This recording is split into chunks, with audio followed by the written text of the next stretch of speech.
Hello dear students, welcome in my YouTube channel.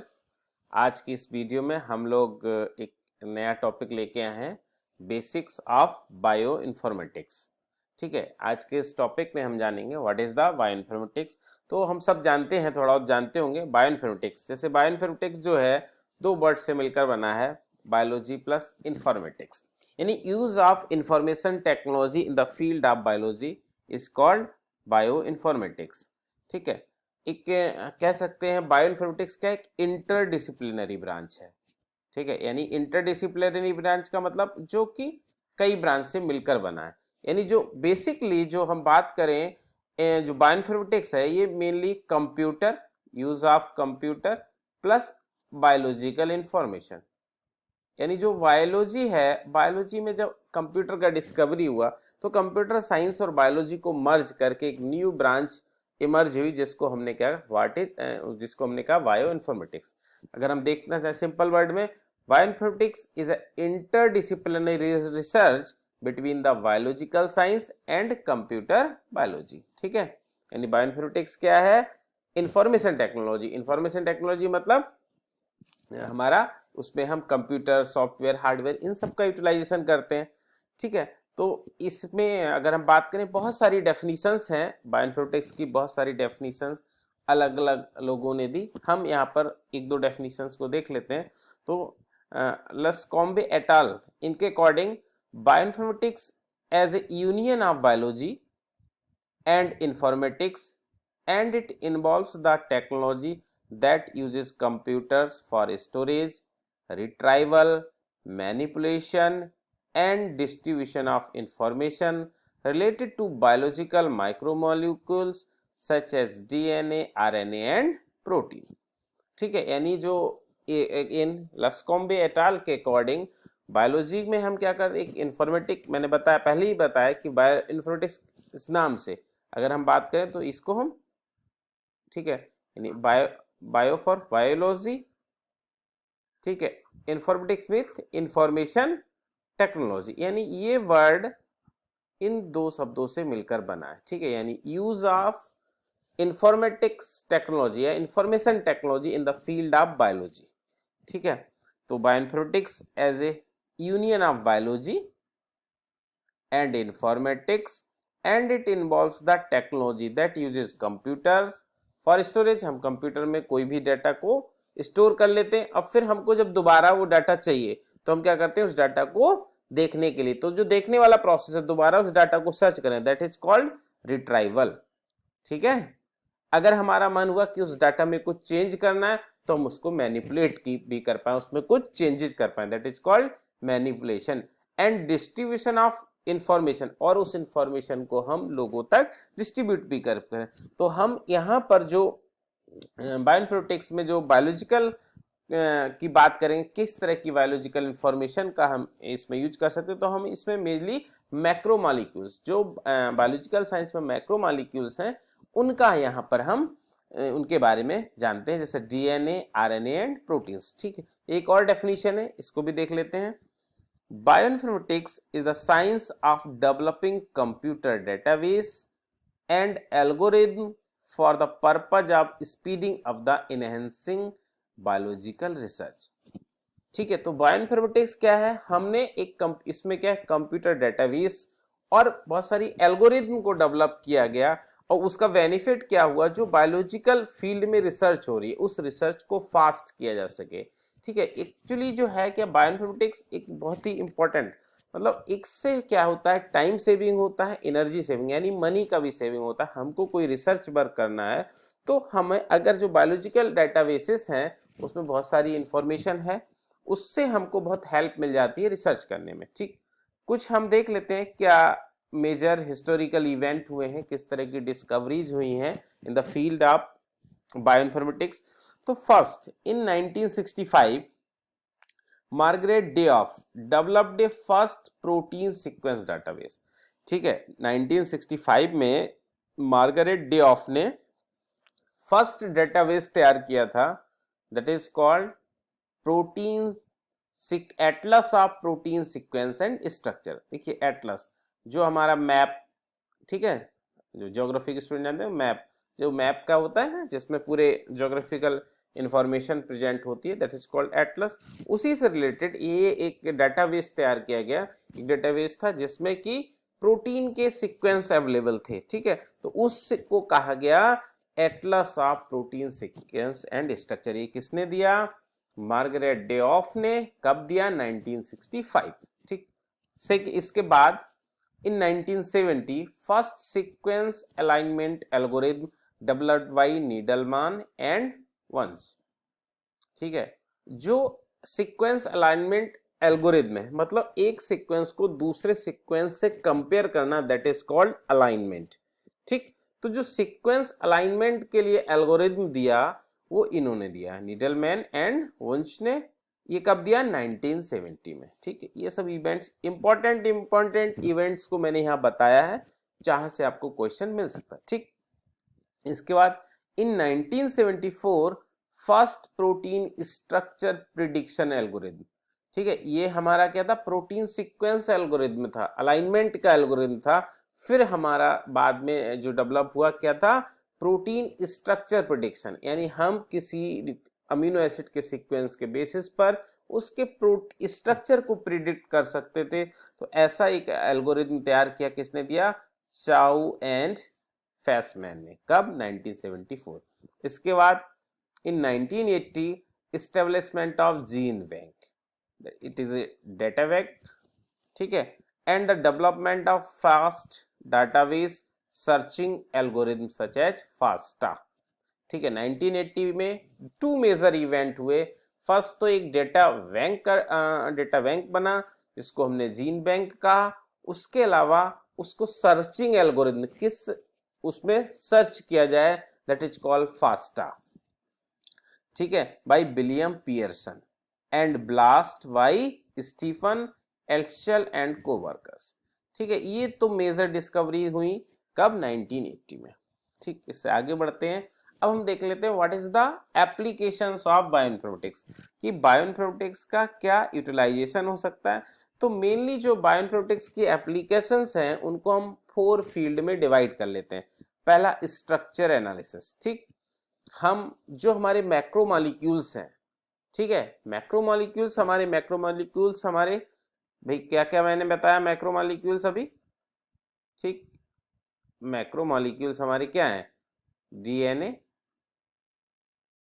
RNA and proteins, these are the macromolecules. तो हम इन macromolecules का क्या कर सकते हैं? स्ट्रक्चर एनालिसिस करते हैं। तो nucleic acid structure prediction, protein structure prediction, protein structure classification, protein structure comparison, ठीक। तो हम स्ट्रक्चर मैक्रोमॉलिक्यूल्स के स्ट्रक्चर का एनालिसिस करते हैं। मैक्रोमॉलिक्यूल्स में देखिए स्ट्रक्चर, हम DNA, RNA, protein, nucleic acid भी आएंगे और हमारा प्रोटीन, दोनों के स्ट्रक्चर को एनालाइज किया जा सकता है, उनके स्ट्रक्चर को कंपेयर किया जा सकता है, ठीक है। तो ये हमारा स्ट्रक्चर। नेक्स्ट है हमारा सीक्वेंस एनालिसिस, ठीक। जीनोम कंपैरिजन, हम 2 डिफरेंट ऑर्गेनिज्म के जीनोम को कंपेयर कर सकते हैं। फाइलोजेनी, ठीक है, हम उन भाई जीन्स को कंपेयर करेंगे तो हम ऑर्गेनिज्म का फाइलोजेनेटिक रिलेशनशिप बता सकते हैं कि ये ऑर्गेनिज्म एक दूसरे से कितना इवोल्यूशनरी रिलेटेड है, कि किस ऑर्गेनिज्म का ओरिजिन किससे हुआ है। हम यहाँ पर फाइलोजेनी मतलब इवोल्यूशनरी रिलेशनशिप भी बता सकते हैं, फाइलोजेनिक ट्री बना सकते हैं सीक्वेंस की हेल्प से। जीन एंड प्रोमोटर प्रोडिक्शन, हम बता सकते हैं कि किसी भी जीन का प्रमोटर क्या है, प्रमोटर कैसा है, स्ट्रॉन्ग है, वीक है, वो एनालिसिस भी कर सकते हैं। मोटिव डिस्कवरी, हम प्रोटीन का स्ट्रक्चर प्रेडिक्शन करके उसमें बता सकते हैं कि इस प्रोटीन में कौन सा मोटिव है, डीएनए बाइंडिंग मोटिव है, आरएनए बाइंडिंग मोटिव है, या किसी डिफरेंट प्रोटीन के लिए बाइंडिंग मोटिव प्रेजेंट है। Sequence database searching, sequence database searching, हम उसमें डेटाबेस में सीक्वेंस को सर्च भी कर सकते हैं और सीक्वेंस को अलाइनमेंट भी क्या। अब फंक्शन एनालिसिस, ठीक है, हम फंक्शनल मेटाबॉलिक पाथवे मॉडलिंग, ठीक है, डिफरेंट मेटाबॉलिक प्रोसेस का हम पाथवे बना सकते हैं कि कौन सी स्टेप पे कौन सा एंजाइम वर्क करेगा, कौन सा हमारा एग्जाम आगे काम कर रहा होगा स्टेप में, कौन सा पीछे स्टेप में काम कर रहा है। तो हम यहाँ पर एक पूरा मॉडल प्रिपेयर कर सकते हैं with the help of bioinformatics. Protein interaction prediction, ठीक, जो प्रोटीन्स हैं आपस में किस तरीके से इंटरेक्ट करती हैं, उनके लिगेंड का पता लगा सकते हैं with the help of bioinformatics.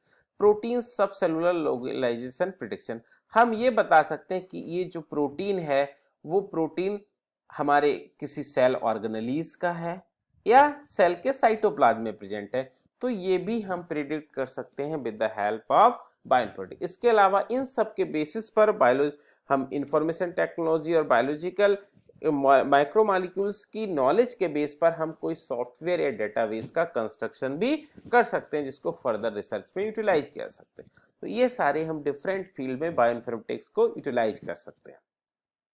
ठीक है, नेक्स्ट एक बहुत ही इंपॉर्टेंट टॉपिक है इससे रिलेटेड, व्हाट इज डेटाबेस। ठीक है, तो डेटाबेस क्या है? तो डेटाबेस आप लोग जानते होंगे सब, हमको कुछ भी जानना हो हम गूगल पे सर्च करते हैं, गूगल हमको इंफॉर्मेशन दे देता है। ठीक है, तो गूगल एक बहुत बड़ा डेटाबेस है भाई। डेटाबेस में क्या है, हम कुछ भी चीज को स्टोर करते हैं। तो अगर हम बात करें, जैसे हमारे घर में एक अलमीरा है, जैसे देख रहे होंगे आप मेरे पीछे अलमीरा है, ठीक, इस अलमीरा में हमने क्या किया, कपड़े जो भी हमारा सामान इसमें स्टोर कर लेना है। ऐसी डेटाबेस में क्या होता है, database is a computerised archive. ठीक, एक कंप्यूटराइज्ड अलमीरा है, हम कह सकते हैं डेटाबेस इज ए कंप्यूटराइज्ड अलमीरा। कंप्यूटर से बनी हुई एक अलमीरा है जिसमें हम अपनी इंफॉर्मेशंस को स्टोर कर लेते हैं। ठीक है, इसी तरह से डेटाबेस में भी क्या, जो भी इंफॉर्मेशन है हमारी वो स्टोर हो जाती है। ठीक, जब हमको जरूरत होती है तो हम निकाल लेते हैं। जैसे अब भाई हमारे इस अलमीरा में क्लॉथ्स हैं, जो भी सामान है, जब भी हमको जरूरत होगी यहाँ से हम निकाल सकते हैं ना, ऐसा थोड़ी इसमें पैक कर दें। तो डेटाबेस भी ऐसा ही है। डेटाबेस क्या है, is a computerised archive. Database is a computerised archive, computerised archive used to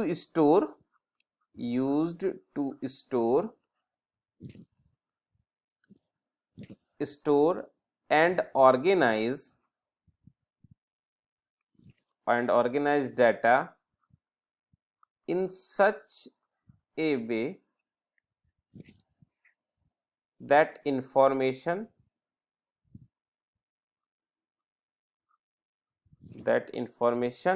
can be retrieved, भाई जब भी हमको जरूरत हो तो उसको हम इजिली वहां से ले सके, देख सके। Can be retrieved easily by a variety of search tool.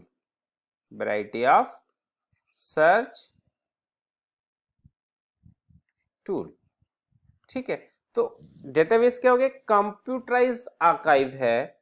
ठीक है, जिसमें हम अपने इंफॉर्मेशंस को स्टोर कर सके। तो जब हम बायोलॉजिकल इंफॉर्मेशन को स्टोर करते हैं then that is called biological database. ठीक, जब हमारी जो आर्काइव है उनमें हम बायोलॉजिकल इंफॉर्मेशन को स्टोर करेंगे, that is called biological database.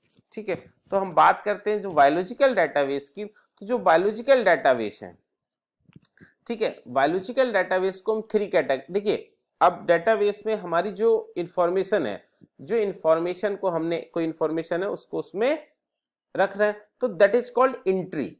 ठीक है, कोई भी इंफॉर्मेशन है उसको बायोलॉजिकल डाटा में इनपुट देना, ऐड करना, दैट इज कॉल्ड एंट्री। ठीक है, तो अब बात करें हम टाइप्स ऑफ बायोलॉजिकल डेटाबेस। तो बायोलॉजिकल डेटाबेस को का कंटेंट के बेसिस पे, वो की कंटेंट किसने दिया है, कहां से दिया है। ठीक है, फर्स्ट टाइम किसी ने दिया है या किसी ने प्रोसेस्ड करके दिया है, ठीक, उसके बेसिस पर जो हमारे बायोलॉजिकल डेटाबेस हैं उनको हम 3 कैटेगरी में डिवाइड कर लेते हैं। ठीक है, ये देखिए बहुत इंपॉर्टेंट है, इनको ध्यान रखना है हमको। फर्स्ट है हमारा प्राइमरी डेटाबेस। ठीक, मैंने कुछ सर्च किया, मुझे किसी ऑर्गेनिज्म से कोई सीक्वेंस मिला, वो सीक्वेंस मैंने डायरेक्ट सबमिट कर दिया, तो वो हमारा, जिन डेटाबेसेस में हम उसको डायरेक्ट सबमिट कर रहे हैं वो हमारा कहलाते हैं प्राइमरी डेटाबेस। यानी प्राइमरी डेटाबेसेस में हम क्या, रॉ डाटा दे रहे हैं। ठीक, तो प्राइमरी डेटाबेस क्या है, कंटेन ओरिजिनल डाटा, यानी जो हमको मिला उसमें कोई भी हमने प्रोसेसिंग नहीं की, सीधा एज सच जहां पर स्टोर किया है, that is primary database. Archive, archive of raw sequence और structured data directly submitted by the researchers. यहाँ पर जो आर्काइव हैं उनमें जो भी सीक्वेंस है, स्ट्रक्चर है, उसको डायरेक्ट रिसर्चर के द्वारा सबमिट किया जाता है। ठीक, इसके कुछ एग्जांपल्स दिए हैं, आपका जीन बैंक है, EMBL है, DDBG है, PDB है, CAG.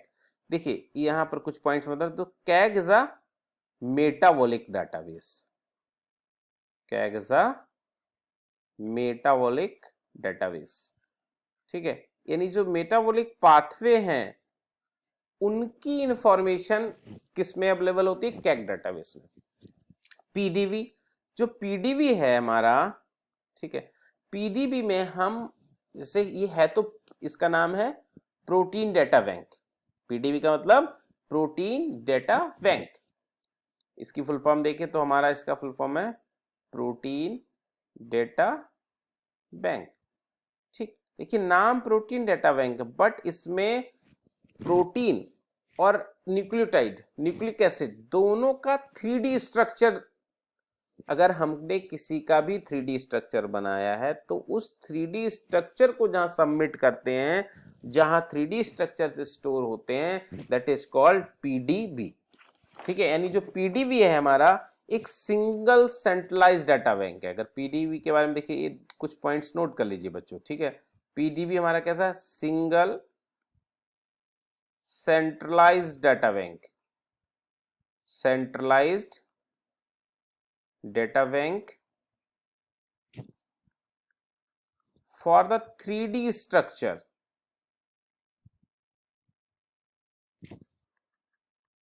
of macromolecules, of macromolecule, यानी वो मैक्रोमोलिक्यूल हमारा DNA भी हो सकता है और प्रोटीन भी हो सकता है, न्यूक्लिक एसिड भी हो सकता है और प्रोटीन भी हो सकता है। ठीक है, तो PDB हमारा स्ट्रक्चर, यानी यहाँ पर हम 3D स्ट्रक्चर को सबमिट करते हैं। और वो 3D स्ट्रक्चर कैसे बनाएंगे, या तो हम बाई एक्सरे क्रिस्टलोग्राफी के द्वारा बनाएंगे, या उसमें हम NMR का यूज करते हैं, उससे हम 3D स्ट्रक्चर बनाएंगे। उन 3D स्ट्रक्चर्स को हम सबमिट कर देते हैं PDB में, और जब भी हमको जरूरत होगी तो वहां PDB से हम अपने स्ट्रक्चर को देख सकते हैं। ठीक, अब देखिए कुछ EMBL की फुल फॉर्म क्या है, EMBL European molecular biology laboratory, European molecular biology laboratory. DDBG DNA data bank of Japan, DNA data bank of Japan. PDB, ठीक है, कैग ये हमारा मेटाबॉलिक डेटाबेस है। तो ये सारे हमारे क्या हो गए, प्राइमरी डेटाबेसेस हो गए। ठीक, अब आते हैं सेकेंडरी डेटाबेस, यानी अगर हमने प्राइमरी डेटाबेस को कुछ प्रोसेस कर दिया और उसके बाद जो इंफॉर्मेशन मिली तो उसको जहां पर हम सबमिट करेंगे, that is called secondary database. यानी सेकेंडरी डेटाबेस में क्या है, contain information that has been processed and derived from the raw data available in the primary database. यानी इस प्राइमरी डेटाबेस में जो डाटा है उसको हम प्रोसेस कर लें, और उस प्रोसेसिंग के बाद उसको जहां सबमिट करेंगे, that is called secondary data bank. ठीक है, तो जो सेकेंडरी डाटा बैंक है इसमें हमारा क्या, कौन से एग्जांपल, ये एग्जांपल देखिए बहुत ध्यान से याद कर लेना कि यहीं से आपके ऑब्जेक्टिव क्वेश्चंस बनेंगे बच्चों। ठीक है, कि secondary which of the following is a secondary database. ठीक, उसने दिया SwissProt, PIR, Prosite, all the above, तो हमारा सारा हो जाएगा। या उसने कह दिया which of the following is not a protein database, तो उसने 3 ऑप्शन यहाँ से दे दिया, एक यहाँ से दे दिया, आप कंफ्यूज हो जाओगे कि कौन सा नहीं है। ठीक, तो इनको अच्छे से याद कर लेना बच्चों। ठीक है, ठीक, तो ये हो गया हमारे इसके example, SwissProt, PIR, Prosite, prints, block, PFAM। ठीक, तो ये सारे क्या है, हमारे सेकेंडरी डाटाबेस है। ठीक, अब हम आते हैं स्पेशलाइज्ड डाटाबेस। स्पेशल मतलब अब बाद में जब और रिसर्च हुआ तो उन्होंने क्या किया, हर पर्टिकुलर ऑर्गेनिज्म के लिए कुछ डाटा बैंक को बना दिया कि कि भैया इस डाटा बैंक में हम किसी पर्टिकुलर ऑर्गेनिज्म के लिए ही स्टोर करेंगे। इसमें मोस्टली हम जो स्टोर करते हैं मॉडल ऑर्गेनिज्म का डाटा, मॉडल ऑर्गेनिज्म का डाटा करते हैं। मॉडल ऑर्गेनिज्म ऐसे ऑर्गेनिज्म होते हैं जिस पर हम रिसर्च करते हैं मोस्टली, ठीक है, उनको हम मॉडल ऑर्गेनिज्म कहते हैं। ठीक, specialised for a particular research interest. ठीक, example fly base, worm base, TAIR. जो आपका फ्लाई बेस है, ठीक है, दिस डाटाबेस यानी this is the database of Drosophila, Drosophila, ठीक है। ड्रोसोफिला हमारा क्या है, एक मॉडल ऑर्गेनिज्म है बेटा। ये फाइलम आर्थ्रोपोडा का मेंबर है और क्लास इंसेक्टा का, यानी इसीलिए इसको फ्लाई का, फ्लाई ड्रोसोफिला हमारा क्या एक फ्लाई है, ठीक है। तो फ्लाई बेस यानी इसमें हम किसका, इसमें जो इंफॉर्मेशन है किसकी रहेगी, ड्रोसोफिला की। अब वो ड्रोसोफिला से रिलेटेड हमारा न्यूक्लियोटाइड सीक्वेंस भी हो सकता है और प्रोटीन सीक्वेंस भी होता है।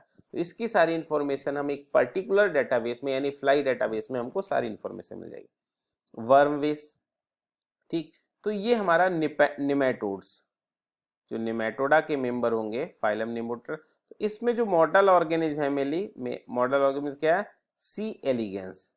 तो इसमें जो इंफॉर्मेशन रहेगी वो किसकी रहेगी, सी एलिगेंस, ठीक है। और जो टेयर है, ठीक है, इसमें हमारा अरेबिडोप्सिस थैलियाना प्लांट है, उसकी इंफॉर्मेशन रहेगी। कौन सा, अरेबिडोप्सिस थैलियाना, ठीक है, अरेबिडोप्सिस थैलियाना, ठीक। या अगर हम फुल फॉर्म की बात करें, अरेबिडोप्सिस थैलियाना इंफॉर्मेशन रिसोर्स। अगर टेयर का आप फुल फॉर्म देखना चाहें, टेयर का एक्सपेंशन हो सकता है पूछ लेना, तो इसका एक्सपेंशन हो गया, देखिए अब इसके अल्फाबेट से ऐसा सीरियल से नहीं होगा, Arabidopsis थैलियाना information resource,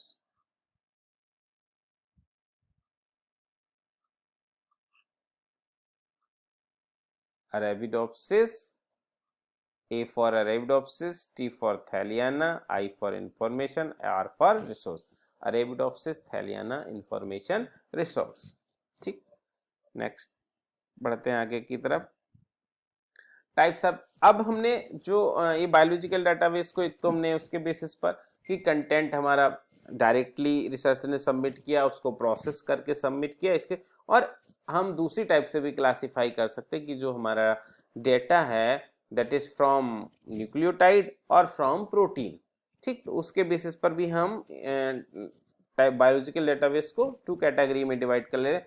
nucleotide database, ठीक, यानी जो न्यूक्लियोटाइड डाटाबेस होंगे उनमें क्या होगा, न्यूक्लियोटाइड सीक्वेंस होंगे, यानी न्यूक्लियोटाइड में या तो डीएनए का सीक्वेंस होगा या आरएनए का सीक्वेंस होगा बेटा, सिंपल। इसके एग्जांपल याद कर लीजिए, जीन बैंक और डीडीबीजे, ठीक।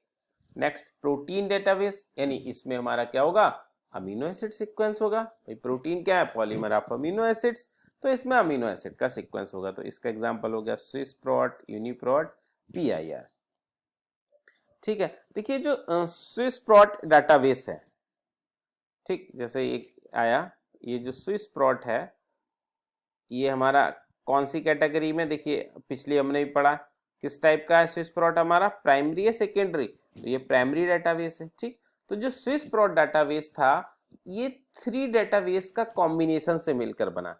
कौन कौन से थे वो, TREMBL, TREMBL plus UniProt plus PIR, ठीक है। इन 3 डेटाबेस को मिलाकर एक नया डेटाबेस मिला। पहले यूनिप्रोट का यूज, आज के टाइम में किसका होता है, स्विस प्रोट का यूज होता है। तो जो डेटाबेस बना वो कहलाता है हमारा स्विस प्रोट डाटाबेस, ठीक है। और आगे बढ़ते हैं, ठीक है। तो ये टाइप्स ऑफ बायोलॉजिकल डेटाबेस हो गए। एक दो चीजें बताना, जैसे जो जीन बैंक है हमारा, थोड़ा सा एक कुछ पॉइंट्स जान लीजिए।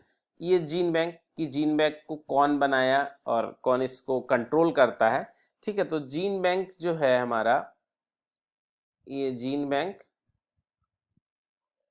ठीक है, ये एनसीबीआई होस्टेड बाई, यानी इसको कौन कंट्रोल करता है, एनसीबीआई। एनसीबीआई की फुल फॉर्म क्या है बच्चों, नेशनल, मैं इसलिए बता दे रहा हूं ना, हो सकता है पूछ ले, national centre of biotechnology information. ठीक है, तो जीन बैंक को कंट्रोल करता है कौन, NCBI, national centre of biotechnology information. और ये सिचुएटेड कहां पर है बच्चों, यूएस में के NIH, national institute of health, यहाँ पर यूएस के campus of US, NIH, national institute of health. ये वर्ल्ड का सबसे बड़ा ऑर्गेनाइजेशन जहाँ पर रिसर्च होती है मेडिकल फील्ड से, हेल्थ रिलेटेड। ठीक है, तो वो इसको हैंडल करता है। ठीक, अब दूसरा आया डीडीबीजी, तो इसका मैंने फुल फॉर्म पहले ही बताया, DNA data bank of Japan. ठीक है, DNA data bank of Japan, तो इसको कंट्रोल करता है national institute of genetics, Japan का है एक नेशनल इंस्टीट्यूट ऑफ जेनेटिक्स, वो इसको कंट्रोल करता है, national institute of genetics control करता है किसको, डीडीबीजी को। कहां पर सिचुएटेड है, जापान में सिचुएटेड। ठीक, अब नेक्स्ट आ जाता है हमारा ईएमबीएल। ठीक है, एक डाटा बैंक है, कौन सा, ईएमबीएल, यूरोपियन मॉलिक्यूलर बायोलॉजी लेबोरेटरी। ईएमबीएल की फुल फॉर्म क्या है, यूरोपियन मॉलिक्यूलर बायोलॉजी इंफॉर्मेशन, वो sorry, European molecular biology laboratory. ठीक है, ऐसी है हमारा एक स्विस प्रोट, तो जो स्विस प्रोट है इसको कंट्रोल करता है ईबीआई, यूरोपियन बायोलॉजी इंफॉर्मेशन। ठीक है, PIR, protein information resource, PIR का फुल फॉर्म है प्रोटीन इंफॉर्मेशन रिसोर्स। एक और है टर्म पूछा जा सकता है, NBRF, national biomedical research foundation, national biological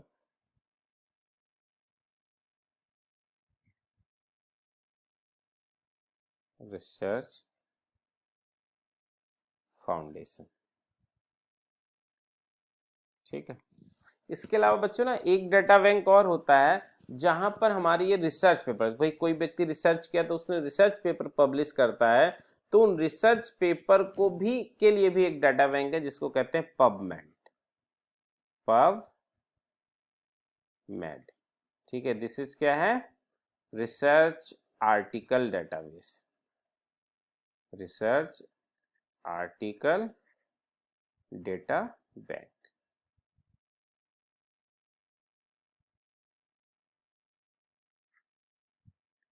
sorry database, research article database है आपका कौन सा, पबमेड। जो भी रिसर्च पेपर पब्लिश करते हैं हम इसमें सबमिट कर देते हैं, जब भी जिसको देखना होता है वो यहाँ से उसको देख लेता है। ठीक है, अब जो डाटा का रिट्राइवल है, मतलब डेटा को देखना दोबारा से हमको जरूरत है, तो उस डेटा को रिट्राइव करने के लिए फॉर्मेट्स होते हैं कि वो डाटा हमको किस इंफॉर्मेशन किस फॉर्मेशन में मिलेगा।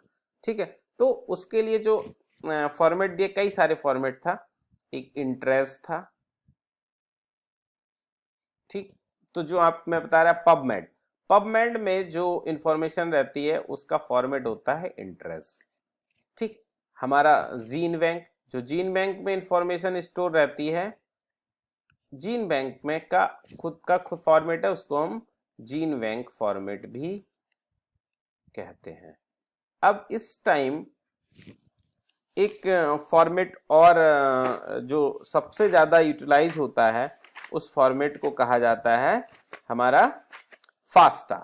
अल्टरनेटिव सीक्वेंस फॉर्मेट है हमारा, क्या एक अल्टरनेटिव सीक्वेंस फॉर्मेट, या इसको हम कहते हैं फास्टा। ठीक है, अल्टरनेटिव सीक्वेंस फॉर्मेट, फास्टा। तो फास्टा में हम क्या है, ये सबसे ज्यादा यूज होने वाला, मोस्ट एक्सेप्टेबल, इस टाइम पर मोस्ट एक्सेप्टेबल फॉर्मेट है। ठीक है, और क्योंकि ये सबसे सिंपल है, इसमें क्या है, इंफॉर्मेशन को इस फॉर्मेट में लिखना सबसे सिंपलेस्ट टाइप है। ठीक है, जैसे सपोज इसमें करते क्या है, कोई भी हमारा इंफॉर्मेशन है, कोई भी न्यूक्लियोटाइड सीक्वेंस है या प्रोटीन सीक्वेंस है हमारे पास है, अब उसको हमें सबमिट करना है किसमें, फास्टा फॉर्मेट में। कुछ नहीं करना है, सपोज हमारे पास ये न्यूक्लियोटाइड सीक्वेंस है ATGCATGCCCCTTTTTA।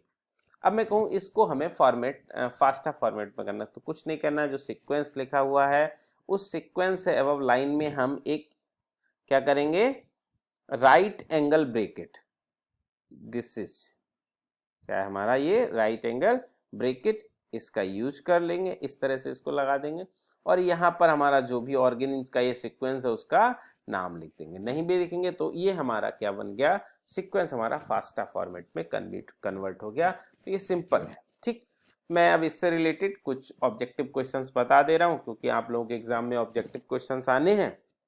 ठीक है, और मैं देखिए यहाँ आंसर नहीं दे रहा हूँ। आंसर्स के लिए आप क्या करेंगे, अगर आपको आंसर नहीं आ रहा है तो कमेंट बॉक्स में लिखकर मुझसे आंसर पूछ सकते हैं, या जिसको भी जो आंसर लग रहा है कि आंसर सही है, ठीक, तो उसको कमेंट बॉक्स में दे। अगर मैं 2 दिन के बाद इन क्वेश्चंस के राइट आंसर दूंगा, अगर आप पूछोगे तब। ठीक है, तो पहला क्वेश्चन है हमारा, विच of the following is not a bioinformatics tool.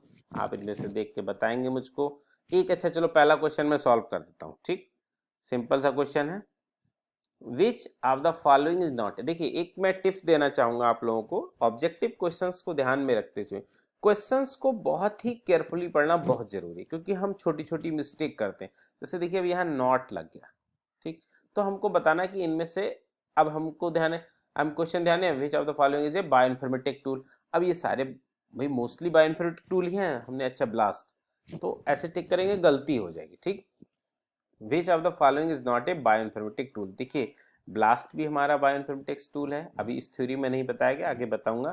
Clustal W भी है और फिलिप भी है, क्या नहीं है, पीसीआर। पीसीआर आप लोगों ने पढ़ा है।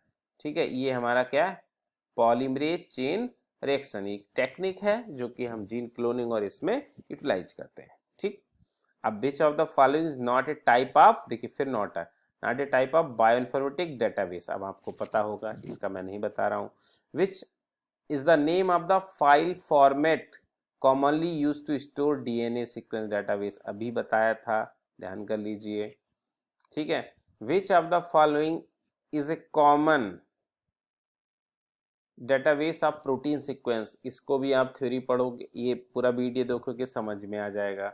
Margaret Dayhoff developed the first protein sequence database called, ये भी आप सॉल्व कर लोगे।